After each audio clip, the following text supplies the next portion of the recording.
O Carlos susteve a respiração e abriu a sua encomenda da Amazon. É um novo aspirador robô que vai deixar o seu chão impecável por um preço muito mais baixo do que ele estava à espera. Para o Carlos, é 5 estrelas. Desde aspiradores robô a eletrodomésticos para a cozinha e muito mais. Encontre os produtos com as melhores opiniões a preços que vai adorar hoje mesmo na Amazon.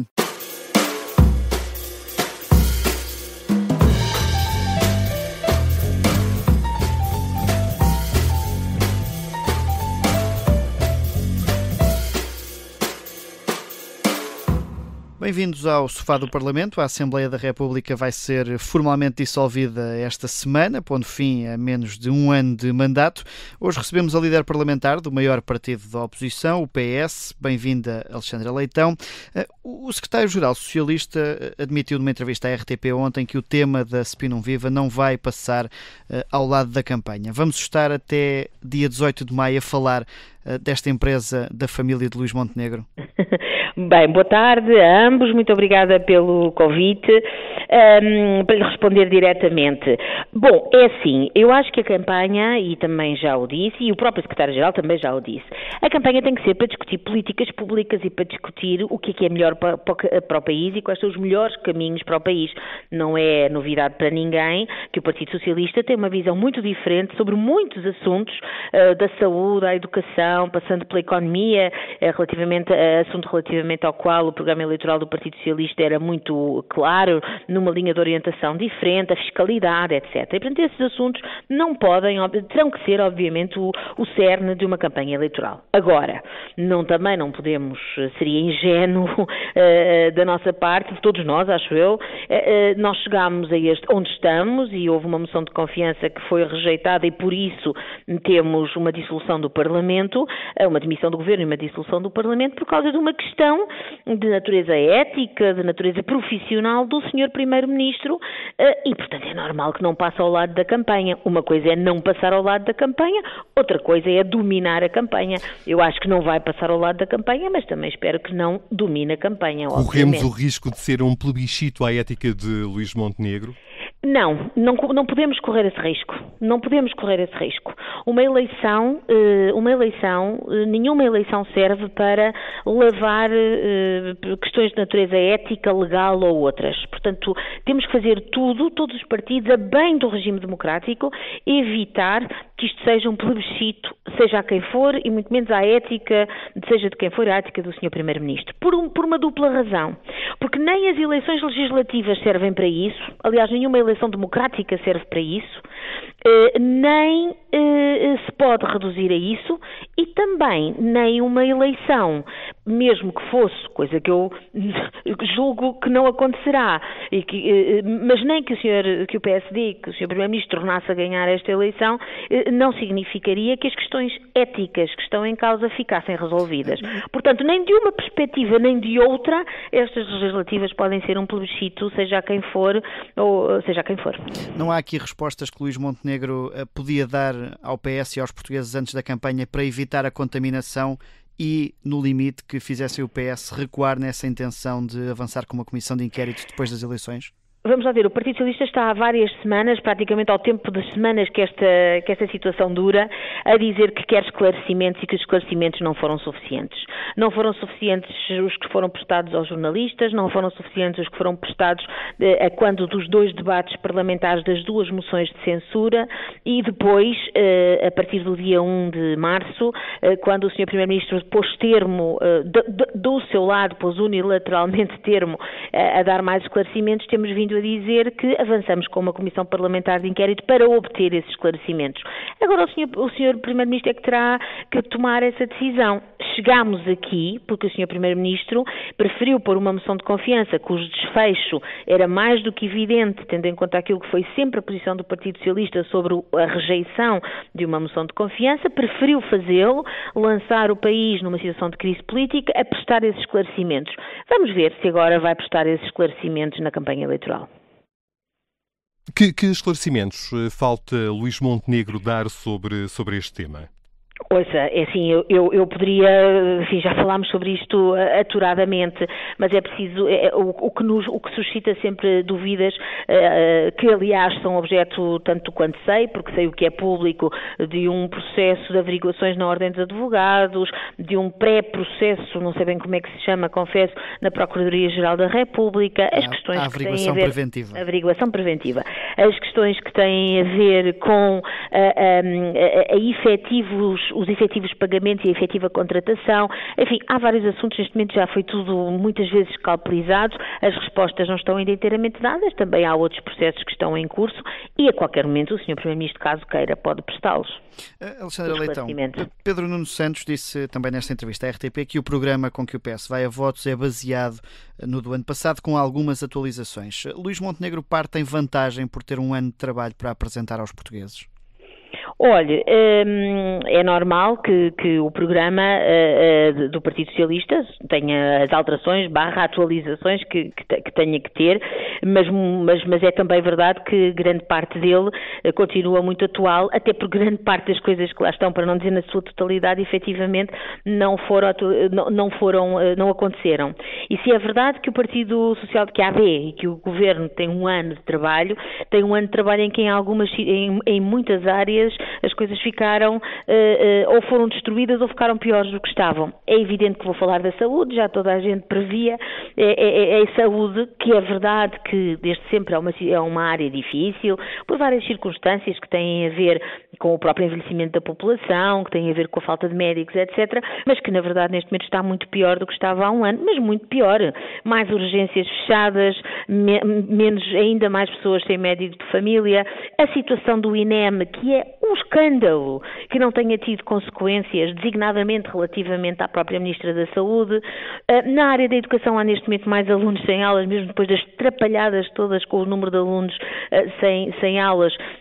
Enfim, verifica-se que não está melhor, vão buscar contratos de associação porque também faz parte do ideário, mas portanto há muitas áreas onde este ano de governação demonstrou às pessoas, que se calhar há um ano atrás não sabiam isso, e um ano depois sabem que não só não se resolveram problemas que havia, como alguns deles se agudizaram, e é isso mesmo que vamos dizer em campanha. A verdade é que, pese embora este diagnóstico que aqui nos traça, até à polémica da Opinião Viva, Luís Montenegro era o líder político com a maior popularidade, de acordo com os estudos da opinião.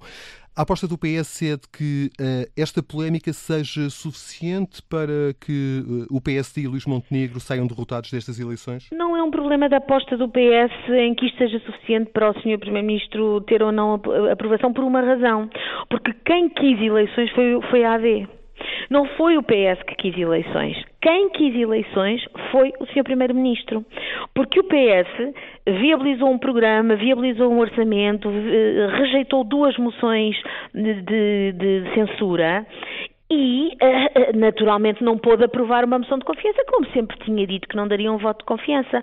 Ao colocar essa moção de confiança e à última hora, numa barganha verdadeiramente pouco salutar em democracia, na verdade, quem quis eleições foi o Sr. Primeiro-Ministro.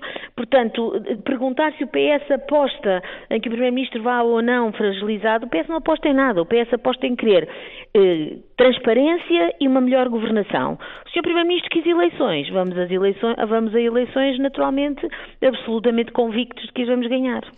Sem ter tido tempo para avançar com os Estados Gerais e o reposicionamento do partido, o que é que Pedro Nuno Santos tem para apresentar de novo aos portugueses, tirando essas atualizações ao programa do último ano? Vamos lá ver, o programa eleitoral do Partido Socialista não foi executado, porque o Partido Socialista não foi governo, tirando 3 ou 4 medidas que conseguimos aprovar aqui no Parlamento, como por exemplo a questão das portagens, e que conseguimos aprovar aqui no orçamento, no Parlamento, perdão. A verdade é que o programa que foi executado não foi, obviamente, o programa do Partido Socialista, o que faz com que nós continuemos a querer executar esse programa, sem prejuízo naturalmente das necessárias atualizações que ele tenha que ter, até por força da evolução, digo eu, do cenário internacional. Mas, na verdade, faz todo sentido que um programa que não teve execução, em sua grande parte, porque o Partido Socialista não formou o governo, continue a ser aquele que nós queremos executar. A pergunta é mais sobre o líder. O que é que o líder Pedro Nuno Santos terá evoluído do último ano para este para justificar agora a confiança maioritária dos portugueses? Vamos lá ver, isso terá, eu acho francamente que em termos de evolução nas suas ideias, isso terá que perguntar ao secretário-geral, mas há uma coisa que é verdade, há um ano atrás, na verdade o PSD, o PSD e o PS empataram, como é público, e o que fez diferença foi haver uma coligação pré-eleitoral com o CDS e, portanto, já na altura não houve uma diferença que diga é preciso, portanto, a diferença que houve foi muito pequena. Os portugueses ficaram, digamos assim, divididos.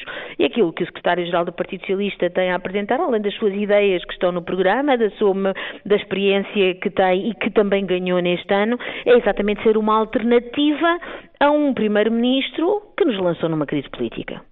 Foi surpreendida pela declaração de voto de Fernando Medina quanto da votação da moção de confiança? Vamos ver, é assim, todos os deputados do Partido Socialista têm o direito e faz parte da liberdade do mandato a apresentar as declarações de votos nos assuntos que entendam necessário e aqui foi o caso, o Fernando Medina entendeu fazer esta declaração de voto e apresentou e fez até a amabilidade de enviar a todos os colegas por e-mail, portanto a todo o grupo parlamentar, foram as suas opiniões, foi a sua visão do assunto, não tenho mais nada a comentar. Não se sentiu como um ato de deslealdade por não ter sido avisada previamente?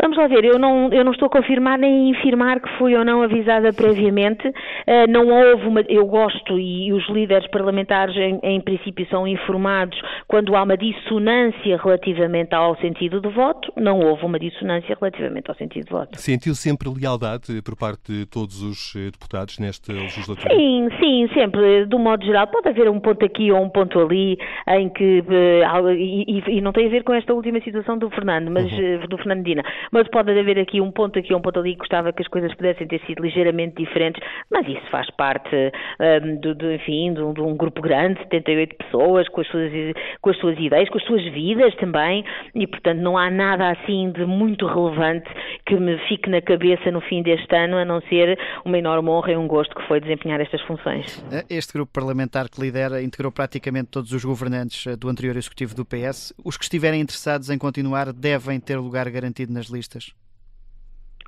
Os que tiverem interesse em quem? Os governantes? Essas figuras ligadas ao anterior governo? A elaboração das listas de deputados é com o secretário-geral, com as federações. O que lhe posso dizer é que todas as pessoas que trabalharam, por exemplo, na minha direção, ex-governantes ou não, são pessoas que prestaram um excelente serviço ao grupo parlamentar e ao Partido Socialista e que, portanto, por essa perspectiva, da minha perspectiva, obviamente que trabalhei de perto com elas, designadamente na minha direção, e tenho o melhor a dizer, mas quanto à composição das listas, não é a minha competência e, portanto, não vou comentar. Acha que deve integrar essas listas, mesmo aqueles deputados que foram mais críticos do secretário-geral ao longo do último ano? Eu não vou comentar a composição das listas de deputados, não sou membro da Secretariado Nacional e na sede própria eu poderei falar, mas isso é em parte uma prerrogativa do Secretário-Geral, numa percentagem, no resto das federações, portanto há uma dimensão até das federações, territorial na elaboração das listas, que faz com que não seja eu a pessoa certa para comentar. Naturalmente que se me for perguntado enquanto líder parlamentar alguma coisa sobre o trabalho parlamentar de A ou de B, direi relativamente a A ou B aquilo que considero desse trabalho parlamentar, mas as pessoas que me referiu, enfim, só posso dizer que foram muito importantes, designadamente, repito, ex-governantes que estiveram na direção comigo, que foram absolutamente fundamentais na gestão do grupo e no trabalho do grupo parlamentar. Chegou-lhe a ser perguntada pelo secretário-geral alguma sugestão para lhe suceder na liderança da bancada? Não. Nem tinha nenhum nome para avançar, caso lhe fosse perguntado? Isso fica comigo. Alexandra Leitão já disse que com grande probabilidade não vai integrar as listas de candidatos a deputados. Manuel Pizarro já disse que está fora, Ana Abrunhosa também. A exclusão de candidatos autárquicos deve ser regra na formação das listas de Olha, candidatos a deputados? eu não quero pronunciar-me sobre se deve haver uma regra geral. Não quero pronunciar porque eu não quero, felizmente, não sou eu que tenho que tomar essa decisão enquanto regra geral. Acho que há situações muito diferentes entre si. E acho que às vezes uma regra geral pode ser injusta, no meio daquilo que aparenta ser uma justiça pode ser injusta. Portanto, eu não me vou pronunciar sobre uma regra geral, cada um fará um juízo relativamente à sua própria manutenção nas listas. O calendário mudou, tendo em conta esta crise política, e portanto cada um fará esse juízo para si próprio. E o secretário-geral terá também que fazer este juízo, mas creio que as situações não são todas iguais, é a minha opinião. Estas legislativas antecipadas podem prejudicar o seu caminho de afirmação na cidade de Lisboa por retirarem o foco mediático aqui durante mais alguns meses? Bom, como é que eu lhe hei de responder a isto? É óbvio que, havendo legislativas, agora nos próximos cerca de 2 meses, é evidente que o foco serão as legislativas e se calhar, como aliás estavam a ser as presidenciais antes, um bocadinho fora de tempo, não é? E portanto é possível que tire um pouco o foco das autárquicas no imediato. Mas há muito trabalho a fazer. E esse trabalho é um trabalho de ir ao terreno, de falar com as pessoas, de reunir com as associações, de conhecer os problemas, de ir a todas as freguesias, a todos os bairros, conhecer as pessoas, falar com as pessoas. E esse trabalho eu posso continuar e irei continuar a fazê-lo durante estes 2 meses. Portanto, não considero a minha candidatura prejudicada. Alexandre Leitão, nós temos aqui uma pergunta final a que chamamos Defesa da Honra. Cada palavra para que efeito? Para a defesa da honra, Sr. Presidente. Esse nome é daqueles que faz assim um bocado de respeito. É da honra da bancada porque é no PS no seu todo. O Partido Socialista já falou na questão da reciprocidade para viabilizar governos sem maiorias absolutas. A posição do PS é idêntica à de há um ano. Caso perca, viabiliza um governo liderado por Luís Montenegro? Olha, eu acho que o Partido Socialista neste ano demonstrou, neste ano que agora termina, demonstrou responsabilidade e deixou governar quem, ainda que por muito pouco, ganhou. Fê-lo, já todos sabemos, fê-lo com o programa, fê-lo com o Presidente da Assembleia, fê-lo com o Orçamento, fê-lo com 2 moções de censura. Eu acho que o Partido Socialista tem o direito de esperar o mesmo do partido do PSD, caso o PS, como esperamos, ganhe as eleições. Tem o direito de esperar, e é bom para o país que o PSD tenha a mesma atitude de responsabilidade que o PS teve neste ano que termina agora. Se porventura, coisa que acho difícil, mas se porventura for ao contrário, teremos que analisar, teremos que ver qual é a relação de forças, digamos assim. Eu não sou eu, obviamente, que tomarei essas decisões, que é uma decisão, obviamente, que cabe ao Secretário-Geral. Agora, há uma coisa que é verdade, também depende muito do programa, depende daquilo que venha a ser a campanha, mas eu diria que alguma estabilidade inicial era bom que pudéssemos assegurar uns aos outros. E a figura que vai liderar o próximo governo? Essa é também uma questão importante, e faço esta pergunta porque a sua camarada de partido, Marta Temido, já defendeu este princípio. Sim, deve ser viabilizado um governo minoritário que vença as eleições legislativas, mas admite que esse princípio possa não ser seguido caso o governo do PSD venha a ser liderado por Luís Montenegro. Que opinião tem? Olha, eu percebo as afirmações da minha camarada Marta Temido, porque nós chegámos a esta crise política por causa de uma situação pessoal do Sr. Primeiro-Ministro, que preferiu mandar-nos a todos para eleições em vez de prestar os esclarecimentos. E é por isso que o Partido Socialista já disse que, seja qual for o resultado das eleições, entrará novamente na próxima Assembleia da República com uma Comissão Parlamentar de Inquérito, uma vez, como se sabe, esta Comissão Parlamentar de Inquérito é uma iniciativa que necessariamente cai com a dissolução da Assembleia da República. Portanto, sempre dissemos que, independentemente disso, se não houvesse agora, como não vai haver esta CPI, apresentaríamos novamente essa proposta, exatamente porque não podemos deixar os portugueses sem esclarecimento. A circunstância de, eventualmente, o atual Primeiro-Ministro ganhasse novamente umas eleições não tinha nenhum efeito sobre a questão ética e sobre a necessidade de esclarecimentos, porque, na verdade, como eu há pouco disse, esta eleição não é um plebiscito à ética do Sr. Primeiro-Ministro. E, portanto, nesse sentido, eu diria que pelo menos uma nova CPI teria que haver.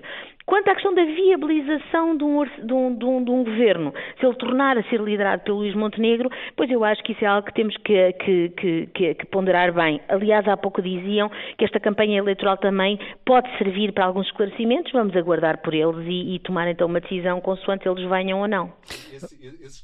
Esse esclarecimento, é expectável que o Partido Socialista preste esse esclarecimento antes do ato eleitoral de 18 de maio, ou seja... O Partido Socialista não, o PSD.